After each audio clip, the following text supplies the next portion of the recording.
Hello friends, welcome to my channel. अगर आप ये वीडियो देख रहे हैं तो वीडियो को शेयर करो दोस्तों, और अगर चैनल पर नए हैं तो चैनल को सब्सक्राइब भी जरूर करो दोस्तों। आज मैं बात करने के लिए आया हूँ खेसारी लाल यादव का एक नया गाना आया दोस्तों, कमर डैमेज। उस गाने का इवेंट भी रखा गया, गाना भी रिलीज कर दिया कल ही, लेकिन गाने पे व्यू नहीं आ रहा है, बिल्कुल भी व्यू नहीं आ रहा है दोस्तों। अभी 1.5 दिन से ऊपर हो गया, लेकिन व्यू के मामले में पता नहीं खेसारी लाल यादव अभी कहाँ चले गए हैं। 1.3 मिलियन व्यू खेसारी लाल के गाने पे आया है, जबकि इससे पहले भी एक और गाना है उन्होंने रिलीज किया था, हद कर दी राजा जी। उस पर 8 दिन के अंदर केवल 2.5 मिलियन व्यू है।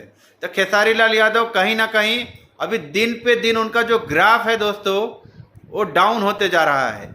खेसारी लाल यादव गाना तो लेकर के आ रहे हैं, लेकिन दर्शकों को मजा नहीं आ रहा है उस गानों से। दर्शक बिल्कुल भी इंटरेस्ट नहीं ले पा रहे हैं। अभी खेसारी लाल यादव को कुछ अलग करने की जरूरत है। खेसारी लाल यादव हर चीज करके देख लिए। अपने इवेंट में पवन सिंह को उन्होंने टारगेट करके भी देख लिया, पवन सिंह को खोदने के बाद भी देख लिया, लेकिन उनके गाने पे व्यू नहीं आ रहा है दोस्तों।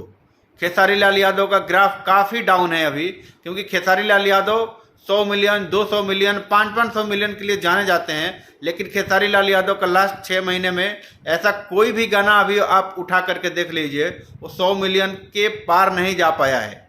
तो कहीं ना कहीं खेसारी लाल को कुछ अलग करने की जरूरत है, और उनको सोचने की जरूरत है कि अभी हमारा जो ग्राफ है इसे डाउन है, इसको ऊपर कैसे लेकर जाया जाए। जिस तरह से दर्शकों का टेस्ट बदला हुआ है गानों को लेकर के, उनको कुछ अलग क्या दिया जाए। तो इस पर खेसारी लाल यादव को जरूर मेहनत करना चाहिए दोस्तों। बाकी आप सबको ये वीडियो कैसा लगा दोस्तों, आप कमेंट बॉक्स में जरूर बताएं, और वीडियो को शेयर करें दोस्तों, और चैनल पे अगर नए हैं तो चैनल को सब्सक्राइब जरूर करें दोस्तों। बाकी जय हिंद, जय भोजपुरी।